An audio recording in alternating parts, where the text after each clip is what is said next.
بسم الله الرحمن الرحيم. الحمد لله والصلاة والسلام على رسول الله. So inshallah we're going to resume this week with the continuation of the collection of Imam An-Nawawi's 40 hadith on the principles of Islam. We finished off with hadith number 13, so we're going to continue today inshallah with hadith number 14 on the sanctity of the life of the Muslim. The code is there inshallah for the sisters downstairs. If you can't see, it's 88288463. One more time inshallah, if you can make a note of it and share it with the others. It's 88288463. طيب. Go from here inshallah.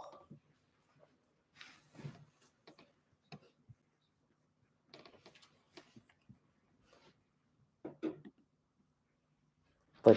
So hadith number 14, the sanctity of the Muslim.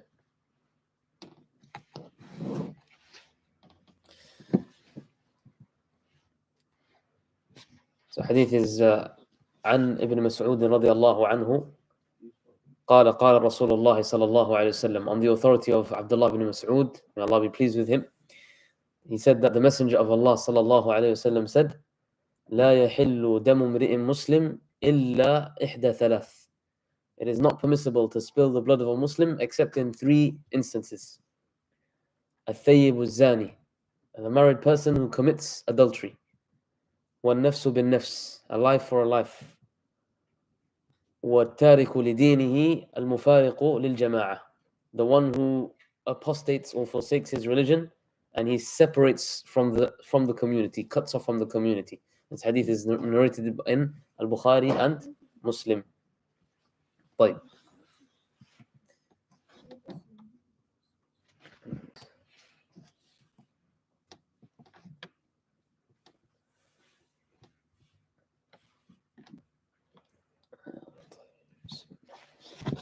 طيب, starting off, what is the name of the narrator?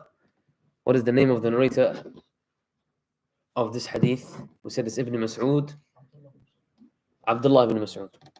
Yeah. Why Abdurrahman is that his name? Or part of his name? Anybody remember? His name Abdullah ibn Mas'ud? Huh? His kunya, Abu Abdurrahman. Abu Abdurrahman, Abdullah ibn Mas'ud. طيب, anybody remember which hadith it was where we first came across Abdullah ibn Mas'ud? It's not the first time we've come across Abdullah ibn Mas'ud in the collection of Imam An-Nawawi. It's a very important hadith earlier on. Anybody remember? Abdullah ibn Mas'ud. Which hadith was it that he mentioned?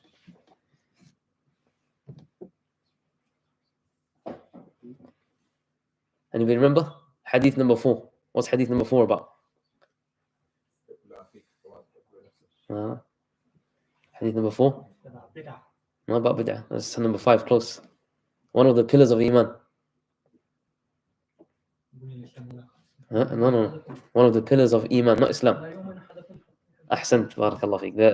The hadith of al-qadr, hadith of predestination. That was the hadith of Abdullah ibn Mas'ud, the first time we come across Abdullah ibn Mas'ud.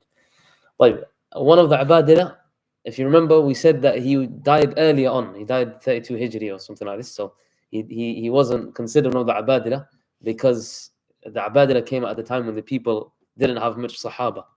Abdullah ibn Mas'ud, though, however, he's student who was one of the young companions who benefited from him a lot, but was from the Abadila? Abdullah ibn Abbas. He's the one that mostly benefited from him, because Abdullah ibn Mas'ud was from the people of the Quran. Ahsant. So love for you. No, that's not the hadith. No. That's not that. The hadith is Abu Hurairah. طيب, let's move on, inshallah.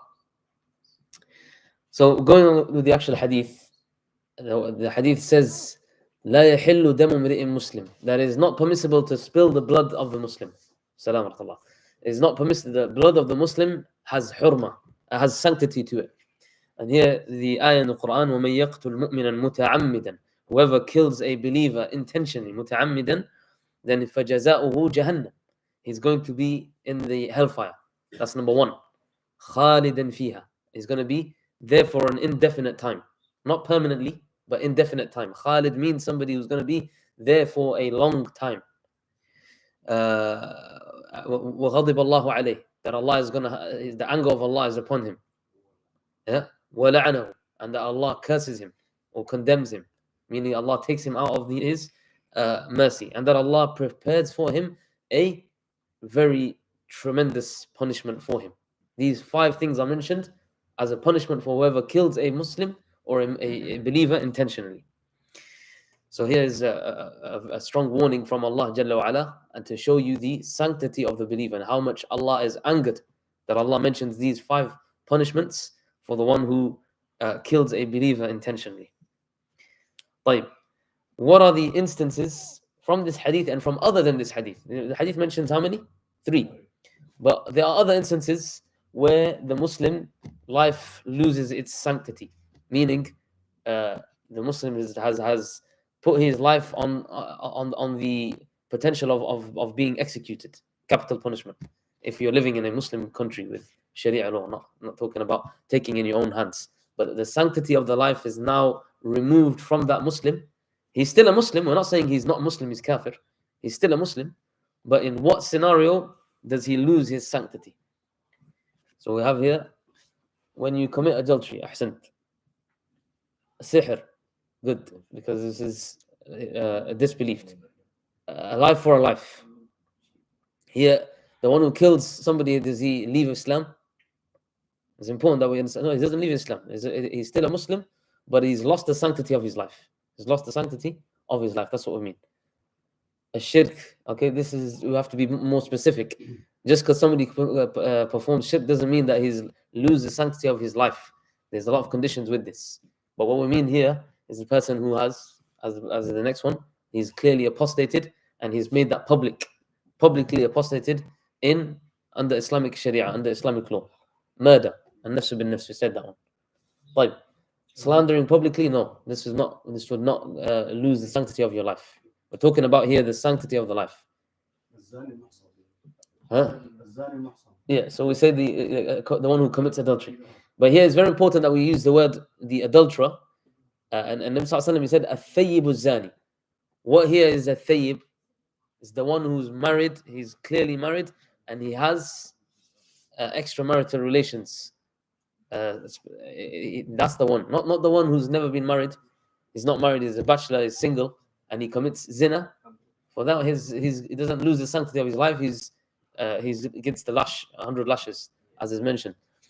But he doesn't lose the sanctity of his life. Like, so here, again, it depends on what you mean. The one that is clearly is the one who did like treason. The one who either he spied on the Muslims or he defected in a way that he went towards the enemy. This like basically treason, basically. The evidence for this is the doing of. Remember, in Islam, you have to have evidence for every time you say that you lose the sanctity. The asl is that you have sanctity. You have to bring evidence when you're removing the sanctity from the believer. So the example here is the one of, anybody know? Fath Makkah. The Sahabi, his name we talked about in Ramadan. His name was Hatib al-Balta'i. What did he do? He tried to inform Quraysh about the movement of the army. And Umar ibn Khattab, I don't want to go into the story, Umar ibn Khattab said, دعني أضرب عنق هذا المنافق. Let me strike the neck of this munafiq, of this hypocrite. Rasul said that, that he's from the people of Badr, so he gave him that exclusivity. But he didn't say, Rasul didn't say, no, Ya Umar, you can't kill a person who does this. And Nabi would have made clear, because he has to make clear. He has to make the Sharia clear. He would have told Umar al-Khattab that no, it's not permissible. But he made an exception for Hatib because he was from Ahl Badr. وإلا, then what he said was correct. That this person has committed treason, and so he needs to be executed. Riba, no, riba will not lose the sanctity of the Muslim. He will not. Does not mean that his life loses its sanctity. Remember, when it comes to losing a thing, the one that wasn't mentioned here is the one who is from the Qutta' al-Turuq, the people who what's the correct word in English? The not robbery. There's a more specific word for it. Like people who are, I think they call them highway robbers. Is it highway robbers? Yeah. So people who are on the pathway and they're doing that. That person is killed, as the hadith of Rasulullah. Those people who are in the ayah as well. وَيَسْعُونَ فِي الْأَرْضِ فَسَادًا. Other than that, the other person who is killed is the one who is طائفة من المؤمنين. There's two groups of the believers. اقتتلوا, they're fighting with each other. فإن بغت إحداهما على الأخرى فقاتلوا التي تبغي. That if one group of Muslims oppresses the other group of Muslims, then you fight the oppressive group. But here it's very important that we understand there's a difference between قتل and muqatala. That you killing and fighting. Here Allah commands us to fight the group until they come back to come away from the oppression. Meaning, if you start fighting with them and they stop what they're doing, then you no longer attack them, and you no longer have the sanctity of their life returns. Yeah, but if they're still in that case, then obviously it's permissible at that instance to fight them because they're oppressing the other group of believers. Like, so these are the instances that are mentioned. Making sex into the deen, no. Again, it depends on if the person is doing. It all goes back onto him. I mean, with this one here, the ruler has to define if he has done what we call al-mufariq lil-jama'ah, if he's clearly caused a division within the thing and he's caused some harm. Okay, that person there, like for example the Khawarij, why? Because of what they've done in terms of causing chaos in the land. Then that is why they lose their sanctity of their blood, because of what they've done, what they've caused. Okay, but anybody that just came, then he did some sort of he did some bid'ah or something like that, introduced some bid'ah, he did mawlid or something like that, doesn't mean he loses sanctity of his life. That's very important that we make that clear. And obviously, because of the obvious fact that the Khawarij, what do they do? They are the ones that making the blood of the Muslims halal. They're making the blood of the Muslims halal, so they could go and kill a Muslim. So that's why they need to be stopped in that manner. Self-defense, yeah, of course, if a person is trying to attack you, then to defend yourself. Kaza, I don't know, I'm not sure what you mean by that one. Yeah, so with that one, I don't want to go into the ones where there's a difference of opinion. I want to go to the ones where it's unanimous. As for Tariq al-Salah, the one who's left the Salah purposely, there's a difference with some of the scholars as to whether he loses his sanctity. Some say yustatab, like he's forced to repent, and if he doesn't repent, then he's executed. But some of the scholars say no, he's not. He doesn't lose the sanctity of his life for just not establishing the prayer. But we're talking here about the ones that are unanimous. Qisas, I think you mean qisas. Yeah, qisas is life for life, and nafs bin nafs. Let's move on, inshallah. Who is permitted to execute in all these instances? Who is it that is permitted to execute in these? When you're saying that the Muslim now, either the adulterer or the one who is a murderer or the one who is apostate, clearly, who's the one that is allowed to take it? It's clear, the Muslim ruler. Yeah. Anyone who catches them, no. There's no space for vigilantism in Islam, meaning you don't go and take the law into your own hands. This is something that has to be done by the hakim, the Muslim ruler. And in the land where the Sharia has been established, and people, they think that you Muslims want Sharia law, you want to go around and do killings and all these things. This is not correct. So it's not anyone from the Muslim community and neither is anybody who catches the person doing it. Rather, it needs to be done by the Muslim ruler. And that's why, if you look, for example, with a Thayyib Zani, imagine, we're going to get into this inshallah, that when the person sees clearly you're doing zina, he still can't take the law into his hands and kill the adulterer then and then. He has to go to the judge. There's a judicial system, has to go to the judge, and he has to get it verified, and that's only when the sanctity of the life of that adulterer is basically nullified. So here it's very important we understand al-hakim al-shar'i, the Islamic or the Muslim ruler. He is the only one who has the authority to authorize all these things. Fine. Now let's get into a few things. Does this hadith mean that it is permissible to kill non-Muslims?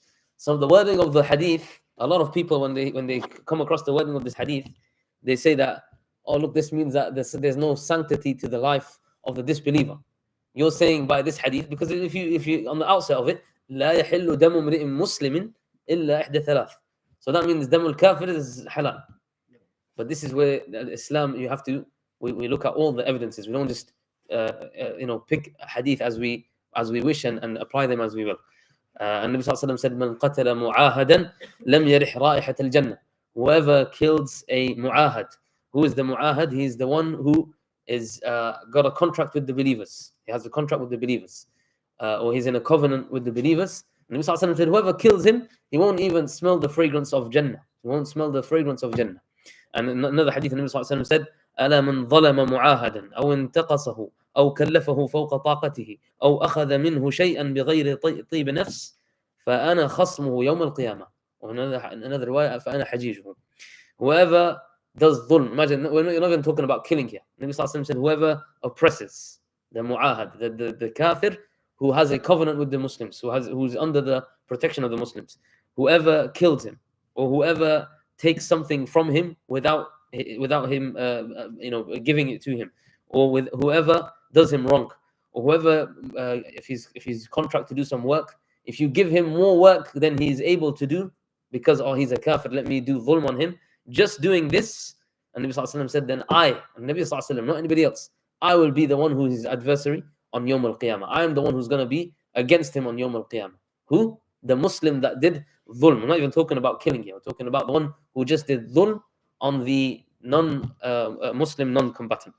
And of course you have the Ahlul Dhimma. So here we've got them here. The Mu'ahad, the one who has a covenant. The Mu'ahad is the one who has a covenant with the Muslims. And in this, you have to remember, when this hadith was mentioned 1,400 years ago, how was the world?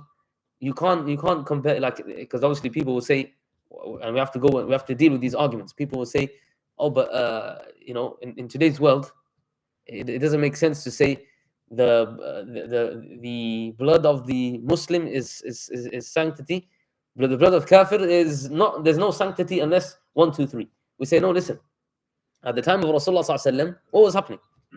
There was no such thing as United Nations. There was no such thing as international law. All these things, they didn't have as they have today, treaties and covenants and all these pacts with each other. The world was a lot bigger then in terms of you go out of your borders and it's fight or flee. Either you fight or you either you kill or you're killed. This is the reality of it. So obviously when you have the Muslim state, and if you have the Roman state, whatever, the minute you go out of the border, you have to have some sort of contract with the other people. And the reality is that today we have that as well. It might have been a bit more glorified, but back then, for example, somebody comes from the Persian Empire to the Roman Empire, for example, he needs to come under a covenant with somebody. This is how it happens. Yeah, or the other one is called al-musta'man, the one who's been granted asylum. So, for example, I'm a Persian. I'm going into the Roman Empire. They would never dare to do that unless they have what? They have some sort of covenant that he's allowed to. He's got a permit to come and work there, or he's allowed to come and visit. He's allowed to come and travel, whatever. He's got somebody there that is like that. Today we have that in terms of you have your passports and all these things. It's just the way they've done it is different to obviously 1,400 years ago. But here Islam shows you that we have the same understanding, that somebody comes working in a Muslim country, he has his rights protected. He's a kafir, he disbelieves in Allah and all these things, but he has his rights protected in Islam. He is not allowed for you to kill him. Like Nabi Sallallahu Alaihi Wasallam said, whoever kills a mu'ahad, then he doesn't smell the fragrance of Jannah. The other one is al-musta'man. And look at this, musta'man is even in war.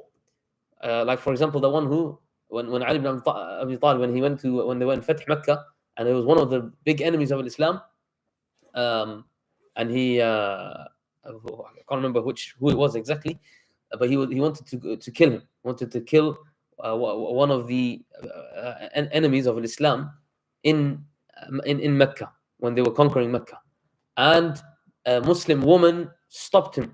A Muslim woman came and stopped Ali ibn Abi Talib and said, "Amantuhu," like I've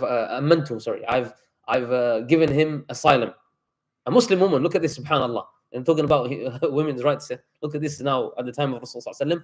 A Muslim woman is standing in the face of a Muslim man and saying, "You can't fight him, I've given him refuge, I've given him asylum." And they went to Rasulullah and Rasulullah said, "Amanna man amanti."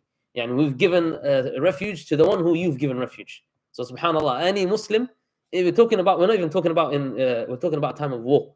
If a Muslim takes somebody who's a combatant or something like that, and he takes him and he says, "He's under my asylum, he's under my refuge," then nobody can attack him. Nobody can attack him, and his blood's become haram.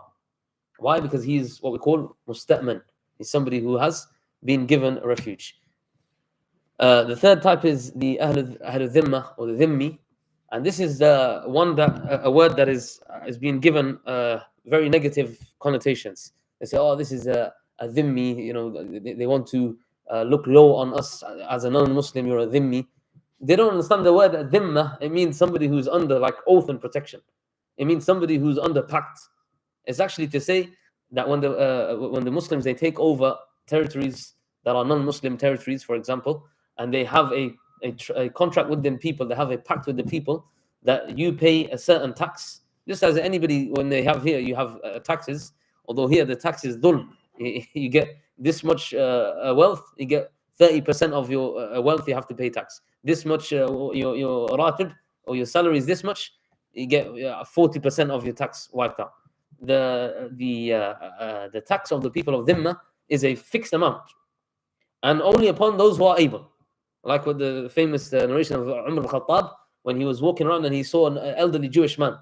And he said to him, "What's the matter with you? Like you're poor and you're destitute." He said, "When I was younger, I used to pay the tax. As a dhimmi, I would pay the tax." So Umar al-Khattab, he wrote to his people, to the governors, that make sure that the people who are of Ahl al-Dhimma, those who are an old age and they're unable to work or they're unable to do that, they don't pay this tax. Rather, they get from Bayt al-Bal Muslimin. They are given from the Islamic central bank, you know, the money of the governance of Islam, to show you here that we have justice with the people under our oath.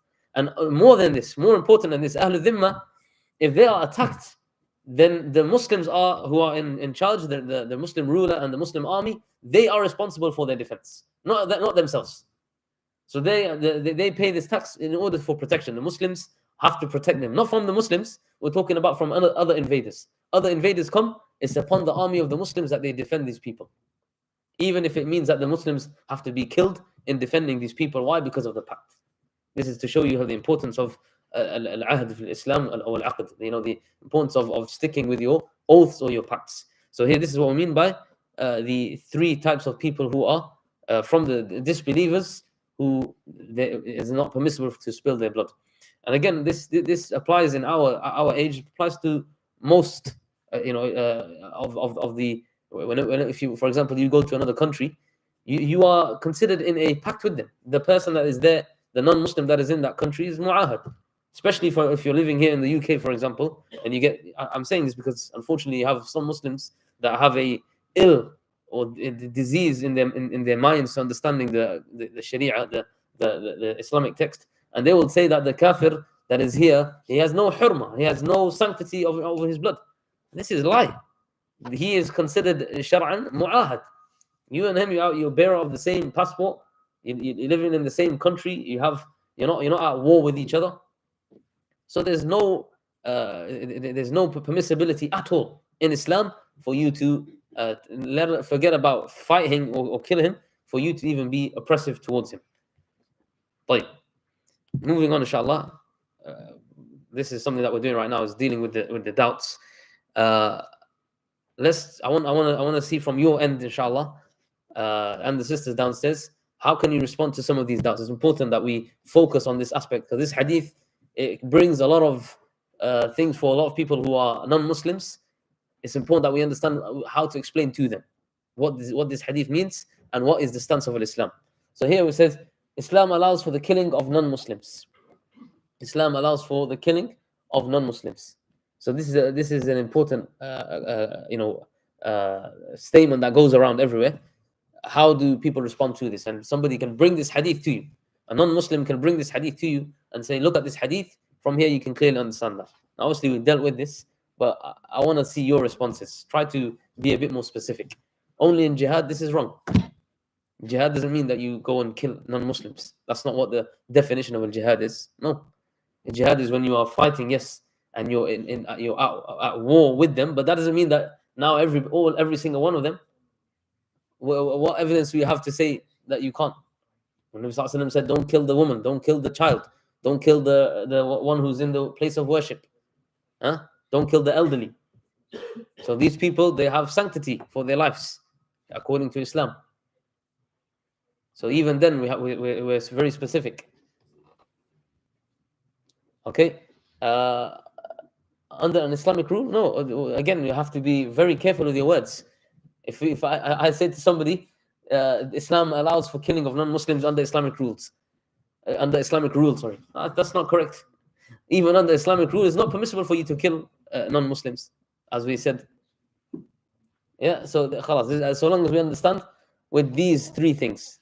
If he's not mu'ahad, he's not somebody who has a covenant with the believers, somebody who's safe with the believers, somebody who is under the protection or the security of the Muslims, any Muslim, or somebody who is from the Ahlul Dhimma, then if he doesn't have those three things, then there's no fourth option. The only thing he's going to be somebody who's at war with the Muslims.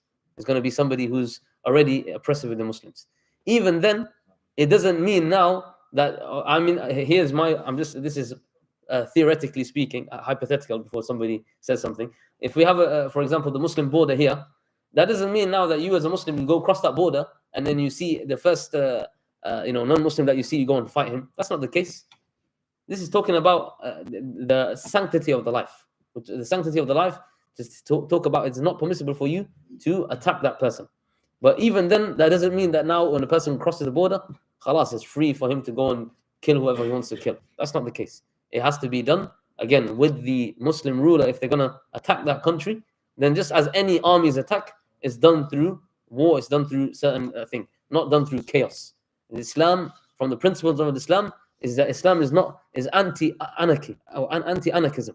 Anarchism is when you go and you take the law into your own hands and you just want to create chaos in the land. So Islam is not about this. Islam is not about something like this. We're talking about even a person who crosses the border into hostile lands. Yes, if he has to defend himself, there's no sin on him, because that one who is attacked has got no sanctity on his life. But he shouldn't go and start being the one who's aggressing. Why? Again, Allah says, وَقَاتِلُوا فِي سَبِيلِ اللَّهِ الَّذِينَ يُقَاتِلُونَكُمْ وَلَا تَعْتَدُوا. Allah says, fight those who fight you. Not that you go and you start. Unless the Muslim ruler sees that there's an advantage that he should go and attack a certain place or certain state or whatever, then that's different. Like how an army invades, that's different. But we're talking about you just going and venturing into another land that you don't have no contract with or anything like that, and just going and think it's just free to go and kill. This is, again, not something that is from Islam. Exactly. So the only to the combatants that are oppressing or killing the Muslims, as the ayah says clearly, fight those in the way of Allah, those who fight you, and do not transgress. Don't go overboard. Don't go fight people who are not a threat to you, who are not fighting you. This is very clear in the deen. Wallah alhamd is only for those people who have sick minds, and those, as we mentioned on Jum'ah, there's only two groups that share that. The Khawarij, the people who Nabi Sallallahu Alaihi Wasallam said are the dogs of the hellfire, and those people who are Islamophobic. They are the two people that share this sick mind of thinking that Islam allows for this to happen. Moving on, الثيب الزاني. And Nabi Sallallahu Alaihi Wasallam said the first one that is mentioned, who loses the sanctity of his life, is the adulterer. And we said, who is that? The one who? First of all, who is the adulterer? Let's see who remembers. Who is the adulterer under Islamic law? Is it somebody that just, anybody that sleeps around? Is that person, khalas, he's a thayyib zani? Is he the one who loses the sanctity of his life? We have to be very specific. The one who's married. And after being married, what does he do? He enters into sexual relations with somebody he's not married to, or somebody she's not married to. Now, if the person, and I have to be a bit more specific here, if the person has relations, he does things with that person, is he thayyib zani? No, not unless he does the actual act of sexual intercourse. Actual act of sexual intercourse. So doing anything else does not lose the sanctity of his life. This is absolutely clear, that he does not lose the sanctity of his life if he does anything else. If he does sexual intercourse, what is known, where the male sex organ and the female sex organ meet, and that there's penetration, this makes him lose the sanctity of his life. This is what we mean by a thayyib zani. What does it take to be convicted? This is an important one, because people think that, oh, you Muslims, you just go and you stone, you go and stone the adulterer. And you see somebody doing zina, or you heard he went into her house, or this. What does it take for a person to be convicted? So there's one is through making an accusation, and to make an accusation you need to have 4 witnesses. Okay, first of all, those 4 witnesses, what are the conditions of those 4 witnesses? Anybody know? Huh? They have to be trustable, practicing Muslim. Yeah, they have to also be male. They cannot be female, because again, there's no burden on the woman to have to attest like this. Some people think that this is all what happened to equality. We're saying Islam is defending the woman. Which woman who would be happy for their mother or their sister to make such a claim? More importantly now, those 4 witnesses, what is it that they have to have seen? What is it that they have to have seen? Is it enough for me to see that they went in the car together? Is it enough for me to see that they went in the bedroom together? Is it enough for me to see that they were together? No. As Umar al-Khattab said, to see the actual act of penetration. The actual act of penetration. That means that this can only be done if somebody did it either in public or something like that, or did it in a place where anybody could see. And it can't be, if we said the Muslim who's practicing and he's trusted, and he's not somebody who's lost his muru'ah, that means he wasn't somebody who was going looking through the window or something like that. It had to be done in a place that was public, because all 4 of them had to have seen the actual act for this to happen. And if you look in the history of Islamic thing, you will not find this type being done. The closest one was Umar al-Khattab, where he had 3 witnesses. The 4th one, he doubted it. Umar al-Khattab had all 3 of them whipped, to show you how dangerous it is to make such an accusation. All 3 of them that witnessed it, they were whipped for what they saw. And the 4th one, he said he saw something, but he goes, I don't know, I'm doubtful. Because of his hesitancy, he said, no, we don't, I think. But that's one way that it could happen. What's the second way? Someone goes to hang himself. Somebody who makes confession. Somebody who makes a confession, like the companion by the name Ma'iz. This companion, he came to Rasulullah and he said, Ya Rasulullah, I've committed zina. And Nabi said, go away from me. Huh? He came a second time, and Nabi says, go away from me. Third time, Nabi says, go away from me. And some other narrations, like maybe you weren't sure, maybe you don't know what you did. Making it like here, what is the Nabi saying to him? Saying that Allah has covered your sin, so you don't need to go and expose that which Allah has covered. You make tawbah, you don't need to come and publicly make it. Go. He's given him chances. And then only when he came the 4th time, and this is why the ulama say that he has to make the confession 4 times. It's not enough for him to make 1 confession. He needs to make the confession 4 times for him to be convicted as a thayyib az-zani. Not when he came to the 4th time, and then Nabi even then he said, Abika junoon, are you mad? Do you have some madness with you? Asking him about his mental state. Because if he was mad, then again, the punishment would not be applied on him. And then he said, no, I'm not mad. And Nabi didn't stop there. He said, go and find out from his people if he's got some mental health history. And then they went to the people and said, no, he's not somebody who's been known to be mental. And then he went and asked somebody, go and smell, see if he's sakran, see if he's drunk. Yeah, check if he's drunk, we're not going to accept his testimony. And only then, when they confirmed all these things, then Nabi Sallallahu Alaihi Wasallam said, now he needs to be stoned. Now he's stoned to death. But here to clearly show you that even the confession is not straightforward. And if the person doesn't confess, then nobody has any right to make that accusation. So here, these are the two ways that the person can be convicted. Now, moving on to dealing with this actual thing, that stoning the adulterer is a harsh punishment. We say, yes, of course it's a harsh punishment. You think it was going to be an easy punishment? What is that person doing? You're breaking. Remember, he's not somebody who's a bachelor or single. He's somebody that's married, perhaps has kids. And now he's going to do, and we've seen in society, today in society what evil this brings, how it completely destroys families, destroys reputation, destroys the honor of a person. And so that's why a harsh punishment is needed. And this is from Ar-Rahman. This punishment is from the one who's the most merciful. So don't try to think that you are more merciful than Allah Jalla wa Ala. And why is it that the entire body, let's say, I want somebody to really think about this. Why is it that we don't just stick to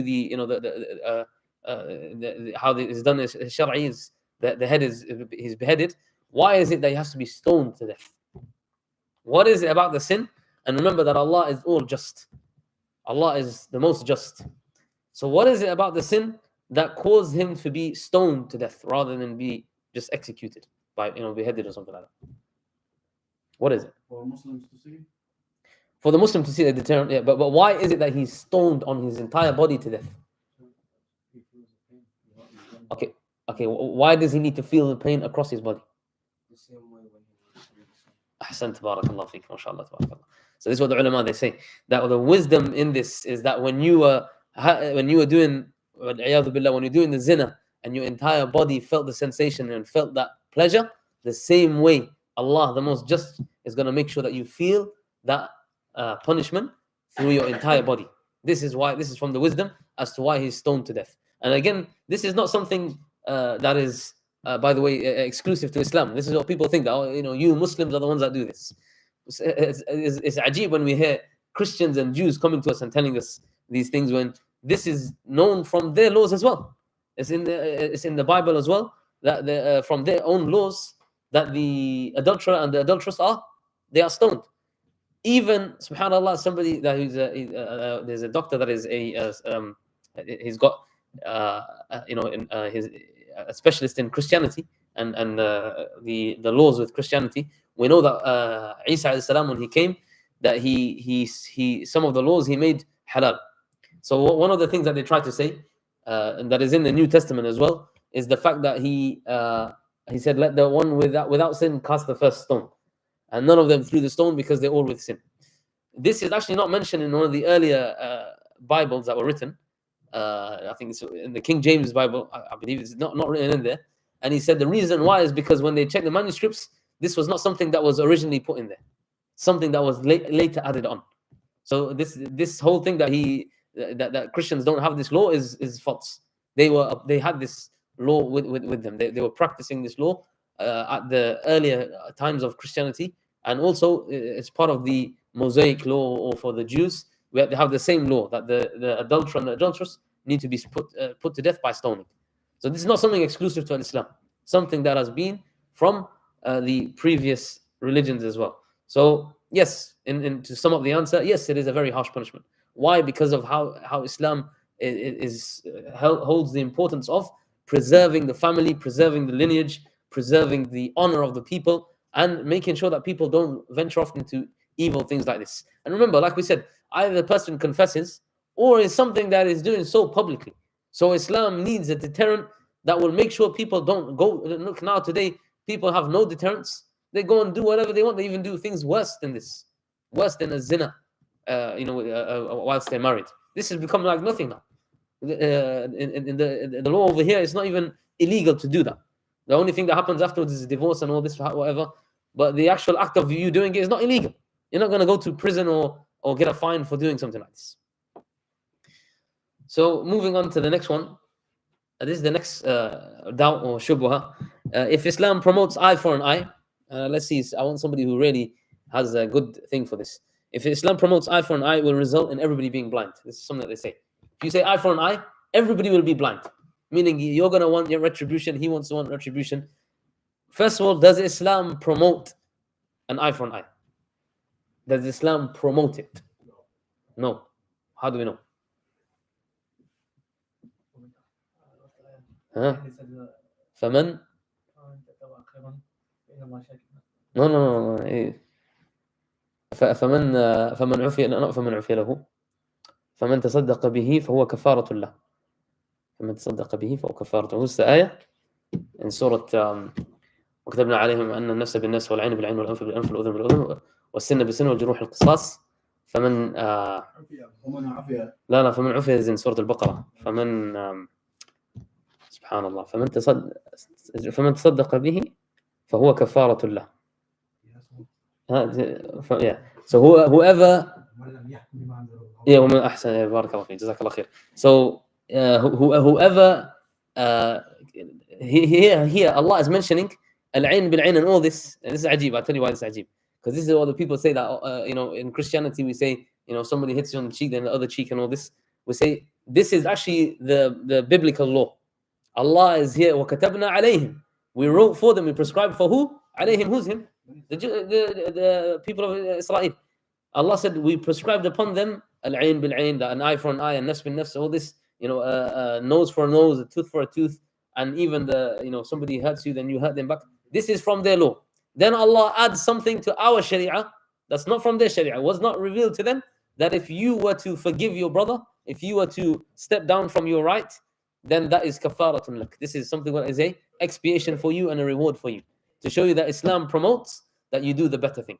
And that's why even when it comes to killing, when somebody come and killed your family member, for you have the right. Yes, walakum fil qisas hayat. You have in qisas is life. What do you mean by his life? Because now look at this. Look what it's resulted to when you don't have qisas.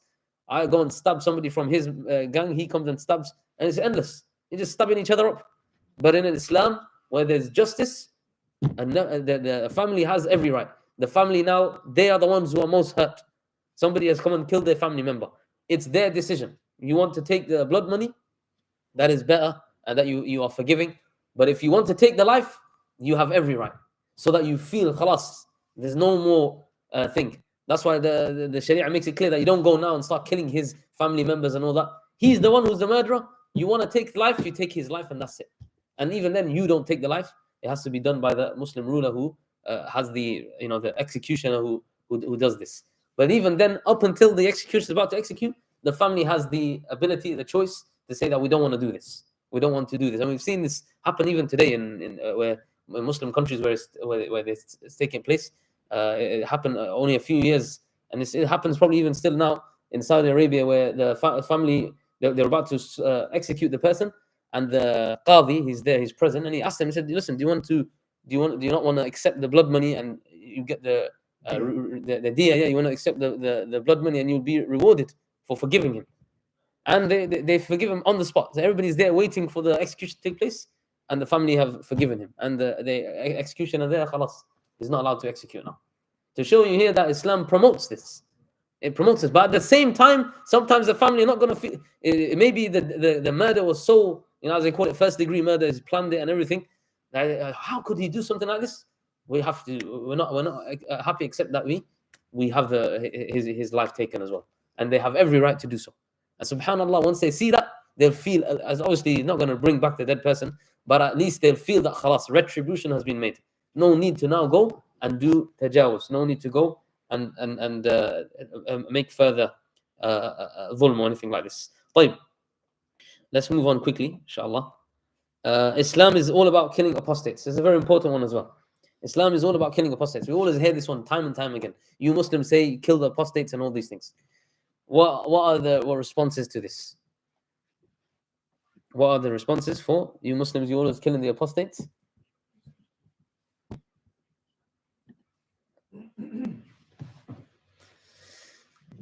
First of all, do we say that a person just leaves Islam and that's it, his blood becomes halal? Is that the case? Or are there certain conditions? Think about the hadith carefully. التارك لدينه المفارق للجماعة. The one who leaves his deen, the one who does treason, who separates from the community, separates from the jama'ah. What is intended here? What is clearly in your face? Does that mean same person? The same person, yeah. The hadith is not talking about because it's illa thalath, it says 3. The third one, التارك لدينه المفارق للجماعة. So he's not only apostate, but what is he? Think about what's the hadith saying?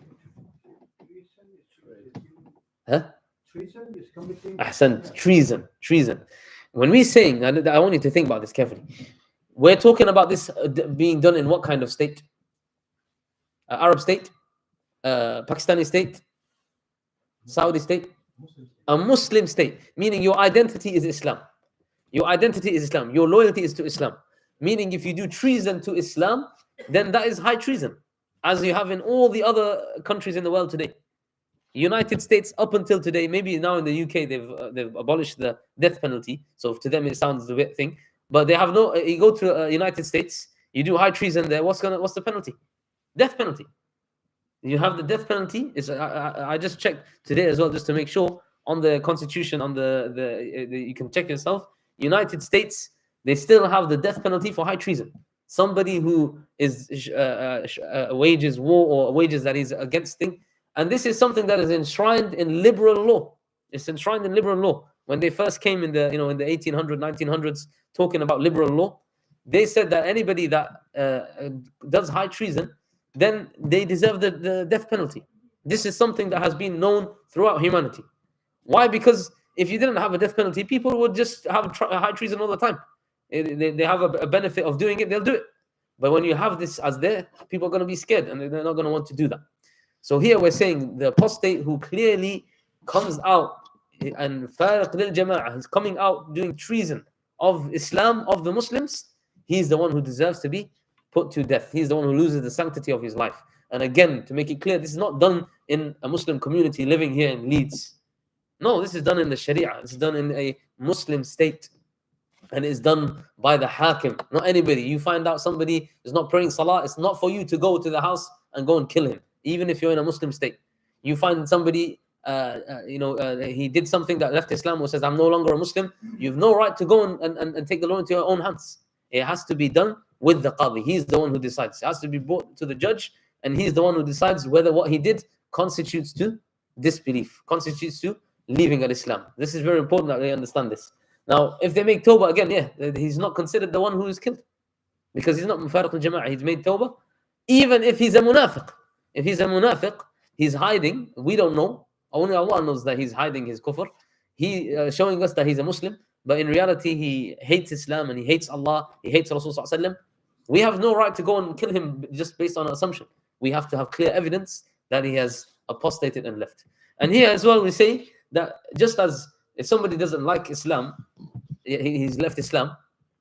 It's first of all, you don't go and like you it's a thought process. Yeah, somebody thinks about it and then he does it, whatever. Nobody just goes out and says, I'm no longer Muslim.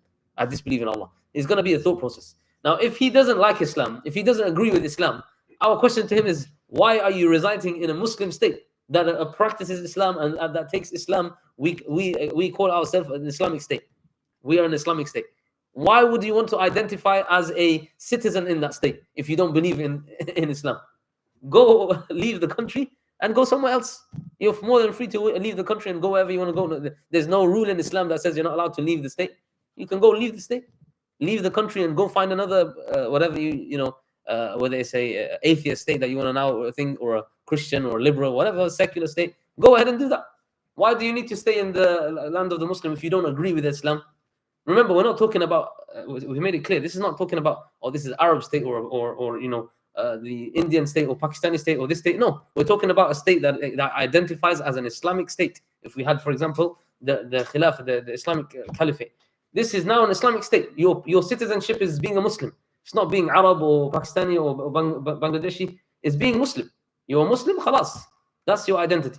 You no longer want to identify as a Muslim, feel free to leave the country, Habibi. They don't need to, not Habibi, sorry. You can go. Feel free to leave the country and find another country that suits your lifestyle.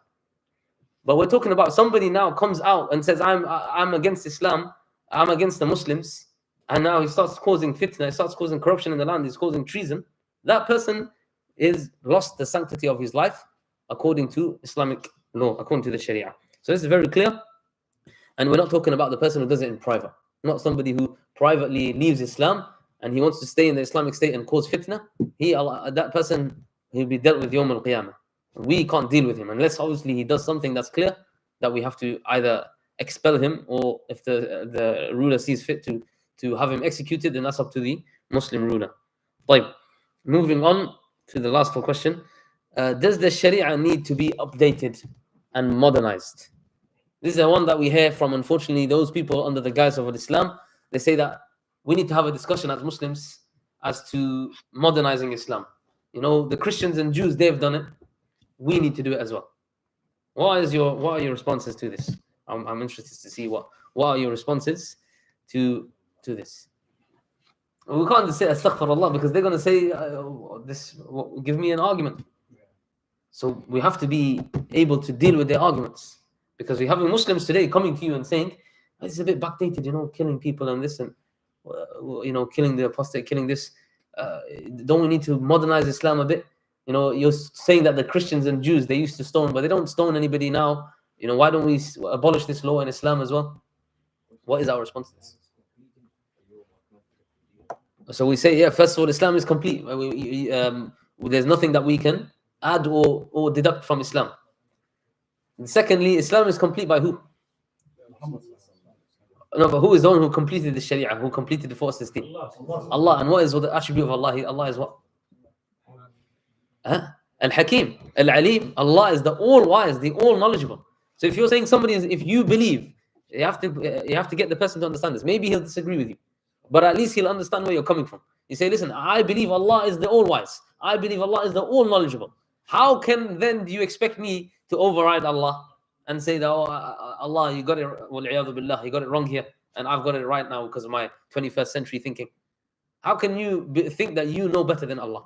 This is what you're basically saying, that you know better than Allah. You have people today that will say, oh, we don't know better than, you know, our lawyer or solicitor or something like that. They're willing to recognize their lack of knowledge, lack of understanding, and they say, you know, the solicitor knows better, the lawyer knows better, the judge knows better, maybe he knew this. Non-Muslims, they will say this. So we're saying, you're saying that about somebody who can make mistakes. We're saying that about somebody we believe, we're saying that about the Creator, the one who we believe makes no mistakes and is perfect. Why would I dare to challenge what he said?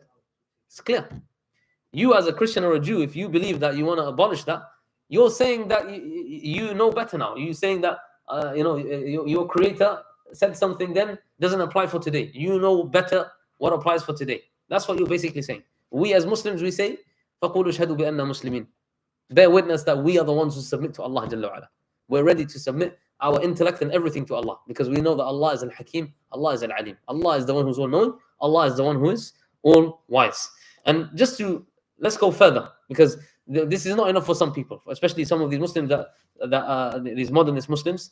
They will say, you know, what is wrong with today's thing? You know, somebody does murder, khalas, put him in prison.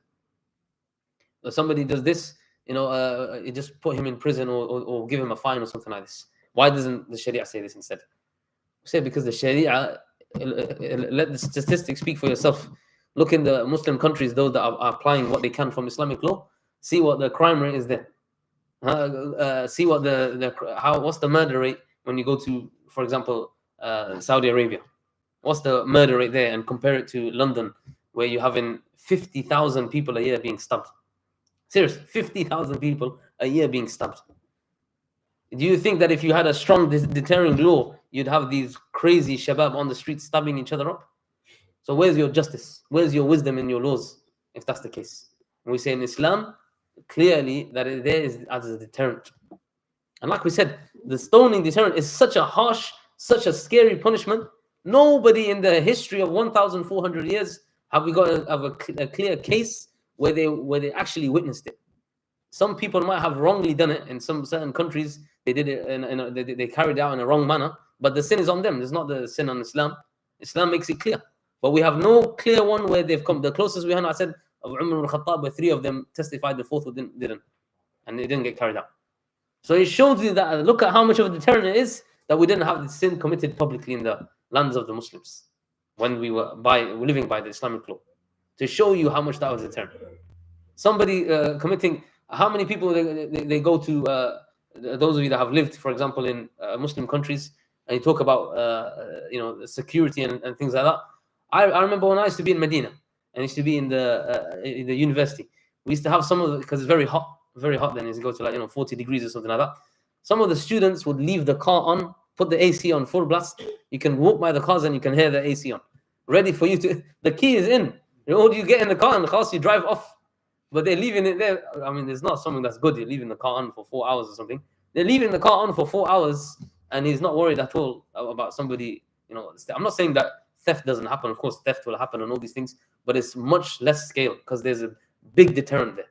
Whereas look at here, somebody stabs someone, you get 15 years, and if you're on good behavior, maybe 7 years. Maybe he stabbed somebody in prison as well. And, where's the deterrent? We want what's best for society as Muslims at the end of the day. We want that for crime to stop. And subhanAllah, this is the opposite of what you're saying about us. You're saying that we want blood and we're bloodthirsty, and we're the opposite. We want for society to be at peace and security. Islam comes to preserve all lives, and it has the system in place for the best deterrence. And only Islam has that because it's the Sharia of Allah Jalla wa Ala. But we'll finish this. We'll just see if anybody has any questions at the end. And on this, subhanAllah, just to sum up of what we understand about the sanctity, I wanted to just read a couple of hadith out. We're going to come to this hadith as well. كل المسلم على المسلم حرام دمه وماله وعرضه. To show you the sanctity of a Muslim. Every Muslim upon the Muslim has sanctity. His blood, his wealth, and his honor. These are things that is a red line when it comes to your Muslim brother. You don't harm him. You don't take his wealth. You don't harm his honor. Another hadith, Nabi Sallallahu Alaihi Wasallam said, لَزَوَالُ الدُّنْيَا أَهْوَنُ عِنْدَ اللَّهِ مِنْ قَتْلِ مُؤْمِنْ بِغَيْرِ حَقٍّ. That the world to perish, the entire world to perish, this is less worse to Allah than to kill a single believer without right. And Nabi Sallallahu Alaihi Wasallam, he said when he looked at the Kaaba, لَقَدْ شَرَفَكَ اللَّهُ وَكَرَّمَكَ وَعَظَّمَكَ. Allah has glorified you, the Kaaba. Allah has honored you. وَالْمُؤْمِنْ أَعْظَمْ حُرْمَةً مِنْكَ. And the believing man, the believing person has more of a sanctity than you, the Kaaba. And another hadith which is weak, had the Kaaba been destroyed hajar bi hajar, stone by stone, this would be nothing compared to one believer being killed.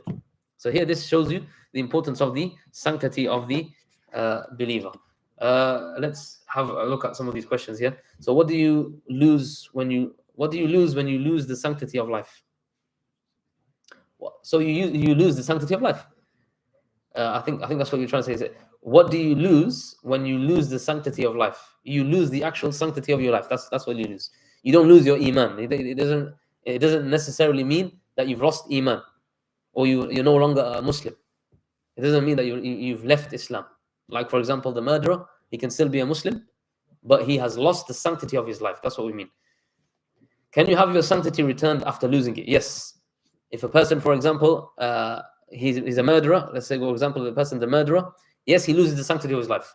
If the family forgive that person, khalas, his sanctity comes back. Nobody can go and attack him and kill him after that. Likewise, a thaybu zani, the one who's an adulterer, if he's kept it private and nobody knows about it, that his life is still got its sanctity. Because until he either confesses or somebody makes the accusation with 4 witnesses, his sanctity remains. How would it be done by the hakim where there's no caliphate? Again, this is from the obligation upon the ummah, no doubt. It's not something, we don't have to be like these prescribed groups, whatever, to understand the fact that we as Muslims, we want, if we believe that the Sharia is the most just, then undoubtedly we would want for the Khilafah al-Islamiyah. I don't think there's any Muslim that loves Allah and His Messenger and the Deen, except that he wants to live in a Sharia. And we live in the Sharia in our own way. Even if we're living in a non-Muslim country, we live in this. We don't go and eat haram. We don't go and do haram things. We stick by that which is halal. We pray the salah. We do this. We live by Sharia in our own way, without harm, without causing anybody else. You might not like Sharia, as a non-Muslim, whatever. Nobody's forcing it upon you. Even if there's a Sharia, it doesn't apply to you. the things in the Sharia doesn't apply to the non-Muslims. They have their own way. As in the Islamic State, people don't realize this. If Jews and Christians, they live in the Islamic State, our laws don't apply to them. They're allowed to live by their own laws. The Jews and the Christians will come to, they chose to come to Rasul sallallahu to do the hukm on their behalf. So again, back to this question, how would it be done by the hakim where there's no caliphate? If there's Muslim countries, then they can apply the rules there. We have Muslim countries today. They might not apply it fully as it should be, but they are still applying some of it. So that is something that is obviously done. But with the issue of of course, undoubtedly the best form is al-Khilafah al-Islamiyah, where we have the Khalifa of the Muslims and we have the Islamic Caliphate. In a non-Muslim land, what is the most a person can do to someone they catch who has lost their sanctity? This is very clear. If you're living in a non-Muslim land and you're living by the laws of a non-Muslim land, you find, for example, somebody who is a Thayyib al-Zan. Again, that's going to be difficult for you anyway. But let's say somebody who's, the one that would apply here is the Murtad, the apostate. Again, he's not in living in this society. He doesn't apply to him because he's not considered Mufariq al-Jama'ah in terms of the Muslim community. Yeah, he's left the Muslim community, but it's not upon you to take the law into your own hands. Even Islamically speaking, we're not saying that just to please whatever. Even Islamically speaking, you can't do that. What is the benefit of you going and attacking him and killing him? Except that you're going to bring harm to the Muslims and harm to Islam. That's all you're going to do.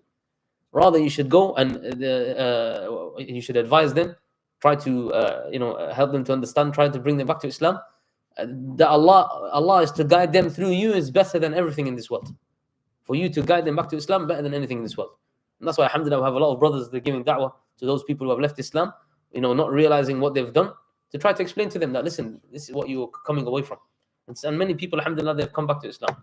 So for you, it's upon you to advise, upon you to be kind and deal with them in a way that is befitting. Don't do something that will damage Islam and the Muslims, like we've seen these fools do time and time again, unfortunately. How about self-defense? We covered this. If a person is defending himself, then this is permitted by all international law anyway. Somebody tries to kill you, you're not supposed to allow them to kill you, you fight back. And Nabi sallallahu alaihi wasallam said, "Man qutila duna nafsihi fahuwa shaheed, man qutila duna ahlihi fahuwa shaheed, man qutila duna irdihi fahuwa shaheed." Whoever fights, whoever is killed defending himself or defending his honor or his family or his wealth, then he is a martyr, inshallah. Is the punishment for zina stoning too? No. If you mean by that the fornication, person who's not married, if a person, again, it's the same process. 4 witnesses or either confessing. If the person is not married, then he doesn't lose the sanctity of his life. Rather, he's punished by 100 lashes. 100 lashes for the fornicator and the fornicatress. Does the hadith "Ajaban li amri al-mu'min" apply to the adulterer? No. Okay. I think this is a misunderstanding of the hadith. I think what you're trying to say is for the believer is all good. And if good happens to him, then he thanks Allah. If bad happens to him, then he's patient. Does this apply to the adulterer? We say this is when you are tested in your dunya. You're tested in your deen. This is a musibah. This is beyond musibah. This is you need to make tawbah. Somebody can't say that I fell into zina. This is better for me. No. Nobody says that. Somebody fell into shirk billah. This is better for me. No. You lost a child, you got attacked, you got hit, you got your house taken away from you, you lost a car, you lost a limb, all these things that happen in your worldly life, that is, yes, everything is good for you then. But when it comes to your deen, no. We can't say that you losing your iman is a good thing. Yeah, if you think about it afterwards, like Ibn al-Qayyim said, how many times is a person who committed a sin, and because of that sin, he became closer to Allah. In that sense, perhaps it would help you to be closer to Allah, yes, afterwards. But the act itself is not good for you in any way, any shape or form. But like Ibn al-Qayyim said, just to make that clarification, Ibn al-Qayyim, he said that perhaps he did a sin, and he always remembers that sin, and it helps him to get closer to Allah every time, because he's always making tawbah, always making istighfar, and he never he's never too pleased with his actions. Why? Because he always remembers that he did that. Likewise, somebody does a good deed, and perhaps that good deed is going to be the thing that will throw him into the nar, because he becomes arrogant and thinks, look what the deed that I did. I did hajj, I did this, and he doesn't want to do any more actions. But here we don't say that applies the adulterer, him doing adultery, there's no khair in this whatsoever. Shall we end there? سبحانك اللهم وبحمدك أشهد أن لا إله إلا أنت أستغفرك وأتوب إليك.